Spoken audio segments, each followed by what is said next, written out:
came out very, very quickly. So, I mean, did you envision a scenario in which you got this thing done that quick? I did come out and I let that left hand go from the chamber. The force of him dipping and me connecting with him with my hip even was a shot in itself. But I'd probably put that down to 15 months outside of the octagon. You know what I mean? A little bit overstepping the shot, and I knew Donald, and I know Donald's good at dipping under the left hand, and I knew he would, and he would attempt to dip under the left hand. He's done it to the former champion in the 170 division, Robbie Lawler. He dipped under the left hand multiple times and secured takedowns. He dipped it under the now middleweight Darren Till. So 15 months outside the octagon, a little eager, take from it all and carry on. The shoulder strikes were incredibly effective. Was that something that you drilled? Was that a little bit of improvisation? What was that? They'll have to say now, the way they say, I just got a left hand. They'll have to say, I've just got a left shoulder as well. A left hand and a left shoulder. The so-called experts of the game, when they'd be breaking down my skill set, they'd be saying, I'm just a fighter with a left hand, which is highly uneducated. And I'd be surprised that so many of the supposedly knowledgeable people to be just claiming it as that. So it's a good shot in the clinch.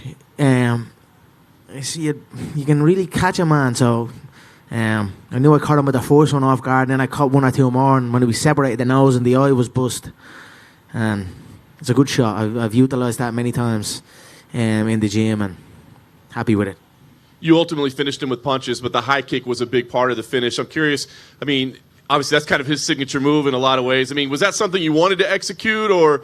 Yeah, no, of course. I knew Donald has the most head kick knockouts in UFC history. I was saying to Megan backstage, that's the equivalent of a world title to me, to having a record like that, the most head kick knockouts.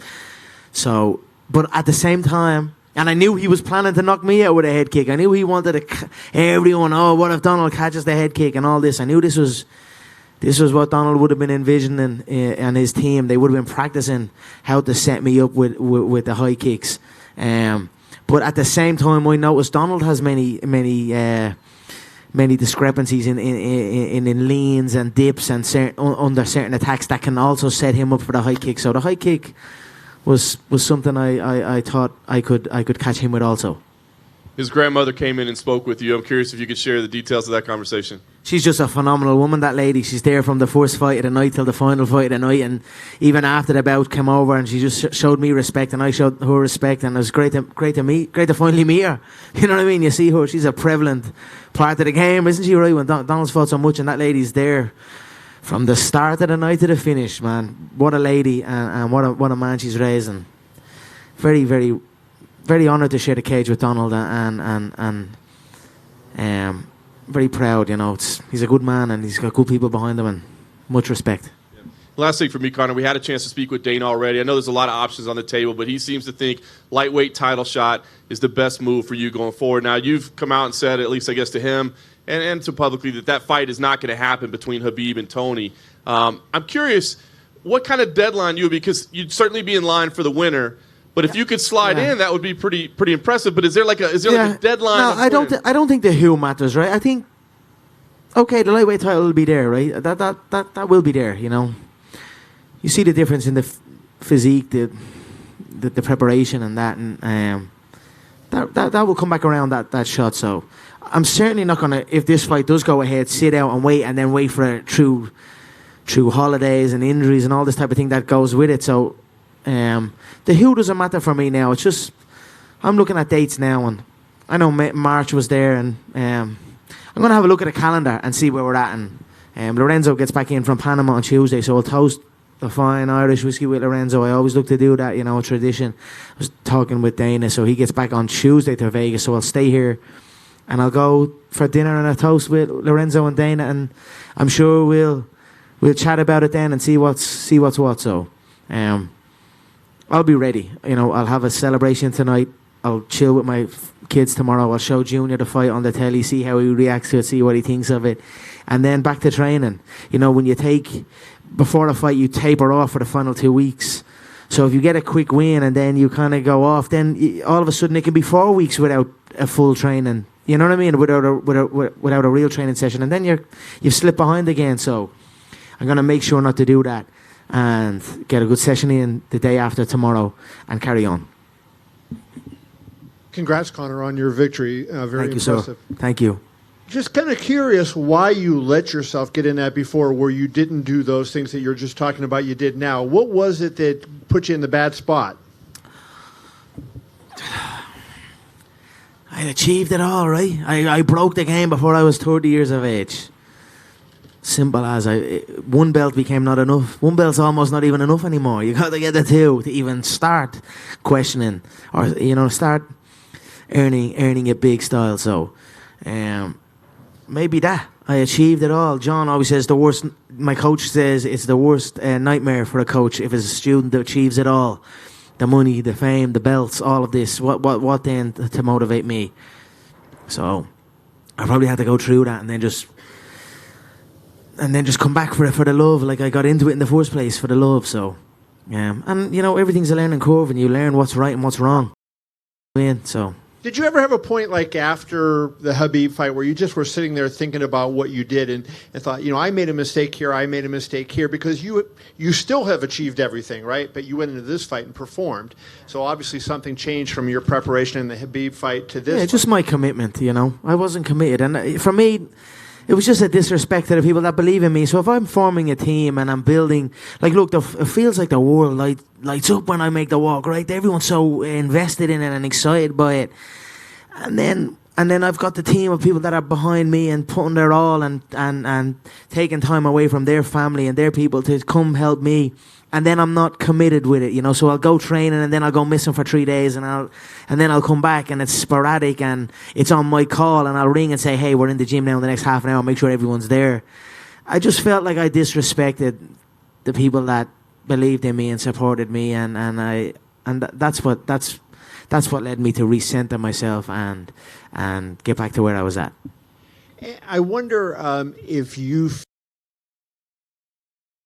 Khabib fight into a fight like this, where I know you want to win the fight, but will it get nasty, or will it be a fight where you're able to do what you did here and people really, it seemed like they fell back in love with you like they had done several years ago? It's got very personal with that man and his team, and look, it is what it is. I make no promises. I am who I am, and it is what it is. So I'll certainly be focused on the skill sets. You know what I mean? We have a particular skill set, myself and that man. He holds on to the legs, and I come for it. So I'll be excited to get that one back. So we'll see what happens. We'll see what happens in the Tony fight. Tony's another interesting foe for me. See what happens. If something happens, I'll be here. Just two last questions. I wanted to get your opinion of that fight. Do you think, everybody talks about Khabib has won 28 in a row. I think Tony's won 16 or 17 in a row. Do you think Khabib is a lock to win that, or do you see a way Tony could win that fight? A fight's a fight. Tony's hittable, but he's awkward and he's rangy and he's, you know what I mean? So anything can happen. We'll see what happens. And then finally, how did things change if you have to make a weight cut? So in this fight, you didn't have to do that. You go into this fight, you're strong, you do that. Do you have to test in maybe training camp? Oh, no, I won't test. I've done it before. I'm Mr. Weight Class. You know what I mean? I've gone through all the divisions, right? I've gone through 3 divisions now. So it's just about commitment. That's it. Just commit and just do what you know you need to do, and that's it. So tonight's my night, but I'm no different than, you know what I mean? All I did was just put in the work, and that's it. So if each one of us put in the work that we know we should do, we know what the work is we need to do. It's just sometimes you don't do it, and then when you say, okay, I got to do this, and you got to do it, and then you don't do it. That's like a defeat, and then those add up, and then your lack of interest to go do it actually wanes, and then you can get injured and all this type of thing. So for me, it's just about recognizing what needs to be done and do it strictly and do it. And that for me leads me to enjoy it more. And that's basically what happened this camp. So I could have made 155 this week. I ate up to 170. So I'd say I could have been about 169 in there on the night. And I'd say Donald had a bit to cut this fight for this camp. He was in the sauna since Wednesday. So I wouldn't be surprised if Donald was about 180 plus in there. So But I tell you what, I felt energetic, I felt good, and happy days. So, but I've experienced it all. I've experienced near blackouts for the Mendes weight cut. I had no nutritionist, no nothing, and I done it all myself, and it was a heavy weight cut. And then for the Aldo one, I done it correctly, and I felt okay. We had a nutritionist on board, and I felt good at 145, and I've obviously had amazing success down there. And then the 155, and then it's just about commitment. That's it. You put in the work, you'll reap the rewards. There's no secret sauce to this. Recognize what you need to do and fucking do it, and you will succeed. Hi, Conor. Straight in front of you to your left. I asked Dana about the possibility of you fighting Khabib in Moscow, and he's very against the idea. Can you explain to me why that's so appealing? Why was he against it? Pay-per-view, by the sound of it. Come on now, how much money is enough money? How much money is enough money, for fuck's sake? There's a lot of money in Russia. There's a lot of revenue in Russia. I love Russia. I love the Russian people. I went to Moscow recently, and they're such a great nation. They're so passionate about the sport of mixed martial art. They're so passionate about myself, and they support me greatly. They support proper 12 Irish whiskey. They know a good liquid. They know a good spirit. So they're good spirited people. And what a place! It would be like something out of a Rocky movie. You know what I mean? So I'd be very eager to do that. Dana, the hometown Vegas boy. I know the Vegas people will be campaigning for it. Look, let's see what happens. I would love that. I want to create spectacles for the people, you know? That's one hell of a spectacle. Even me going out there in Moscow that time, the place shut down. The world took notice, you know what I mean? Your mom was saying I wasn't allowed out there. I wasn't supposed to be out there. They were running the streets screaming my name. So, I'm more Russian than that man. So I would love to go to Moscow and compete there, you know. Dana didn't like Moscow, but he liked the sound of stadium shows, potentially in the UK, maybe in the new Raiders stadium. No?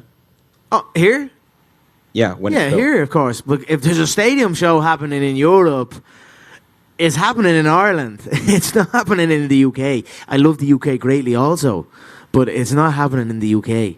If there's a stadium show earmarked for me in Europe, bring that motherfucker to Ireland. I'm asking that since the beginning. What did I say? I'm going to go backstage with Mr. Lorenzo Fertitta, toast whiskey and talk football stadiums. So I'd be more than excited about that if we could do it. I'd love to compete in Ireland as well. I'd love to compete in my hometown. Do you know what I mean? How amazing would that be also? I'm going to have a sit down. I know that, what's it called? The Allegiant Stadium. It looks phenomenal. Absolutely phenomenal it does. I would love to be the first combatant to compete in there. So that's definitely on the radar, and it's so easily done. But I would love to bring it home also. Just one last one. Have you seen Floyd's post since the fight? Yeah, he forgot McGregor Sports and Entertainment on the poster. You know what I mean? That right there cuts him out. So it's me and Manny. Look, we'll see what happens. El Floyd, he's a funny man, El Floyd. So we'll see what happens. The discussions are always ongoing. They never stop, you know. You know, Floyd and going through money fast. So he's far from retired, and that rematch will happen at some stage. But mixing MMA and boxing, I'd imagine that's a bit more difficult than having maybe a clear run at just MMA for maybe a year. Well, what is the plan there? Maybe just stick to MMA for this year? We'll see what happens. Look, I spent so much time in my boxing gym. I went back to my roots, Crumlin boxing, where I began.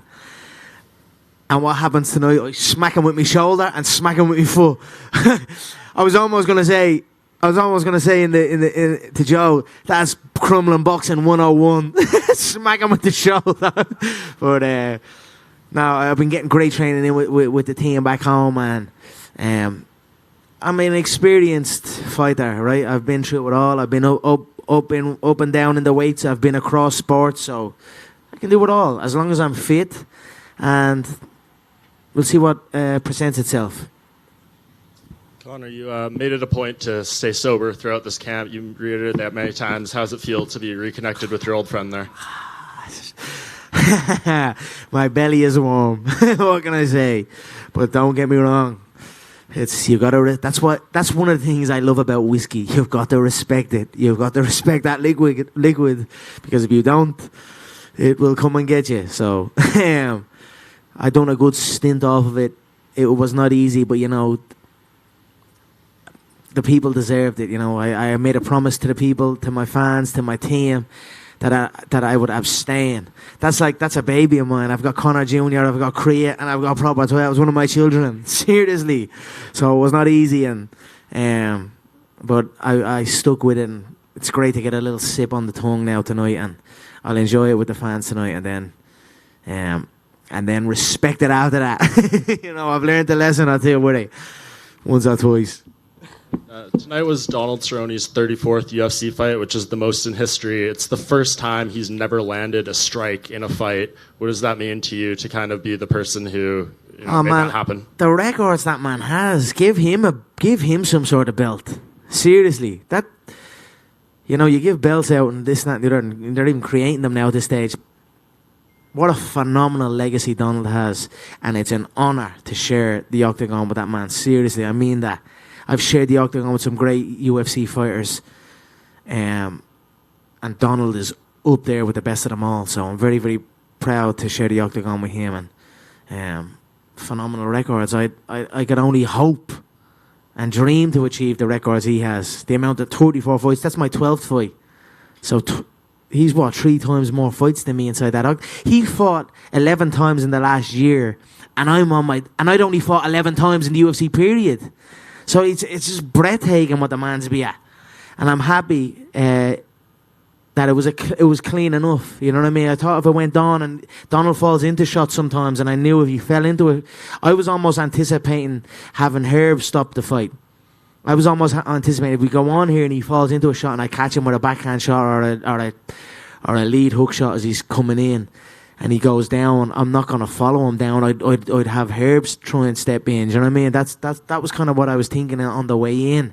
So I'm happy the way it ended. It was a couple of shoulder smacks. The foot clattered him in the head and shocked him, and then the backhand put him down, and he'll recover. He'll recover and he'll go again. So I'm happy with that. I'm excited to see what he does. So.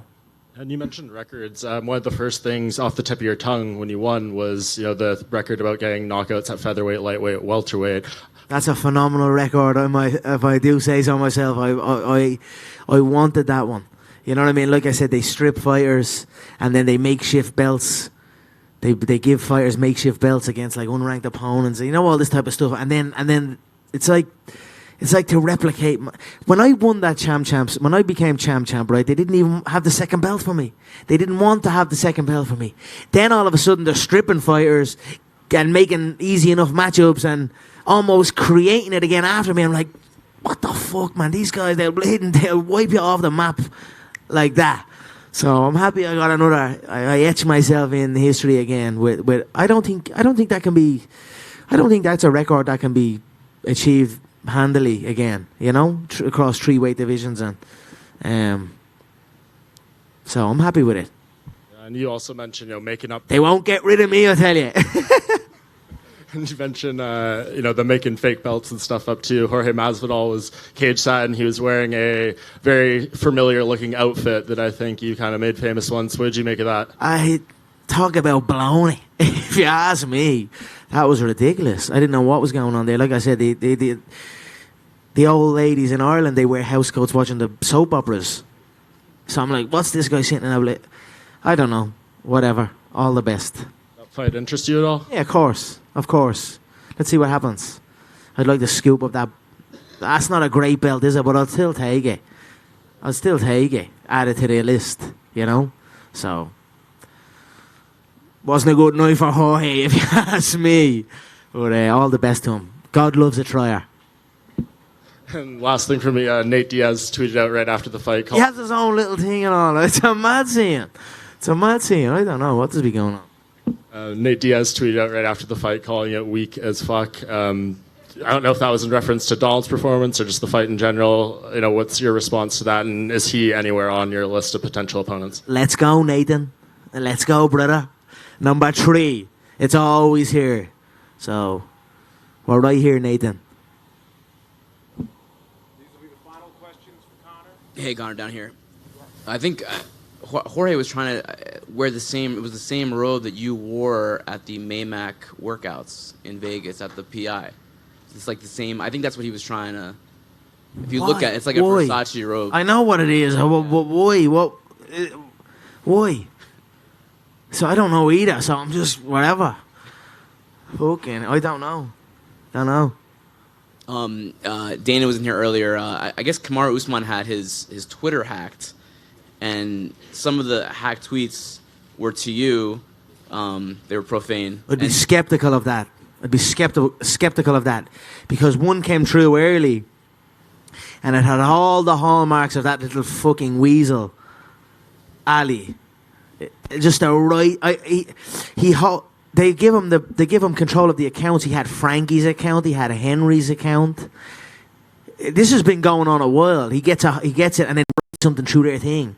And I've been in discussions with some of these athletes, right, to come on board and whatever, and help them out and that. And I know exactly what had happened. And then the way the first one was written, I knew exactly where it came from. And then all of a sudden, a little bit heavier ones, and then it became a hack job. So whatever. I don't know what the fuck. I don't know what's going on tonight. It's a bit of a weird night, wasn't it? The two boys doing mad stuff.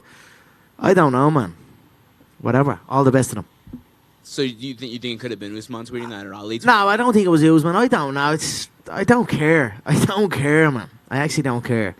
It just had all the hallmarks of your man that's done it in the past multiple times. So that's why because Dana, I didn't even see it originally, right? I know I saw one originally, and Dana then sent a message to send to me. Oh, this had to happen, and I was like, I don't think. And then, but I didn't see any of the rest of them. I just saw the first one, and the first one had all the hallmarks of your man logging in and doing his thing like he's done with all his other clients that he represents. It's happened though. This is happening since years. Like I'm talking to, like even with the other crowd. Like I've been dealing with this a long time, so I know exactly what the sus is. But whatever. I mean, do you think that with Usman and Masvidal, they're obviously trying to fight you? Obviously, that's what the message is behind all this stuff, right? Yeah. Is it not? Yeah, of course. Let's do it then. Let's do it.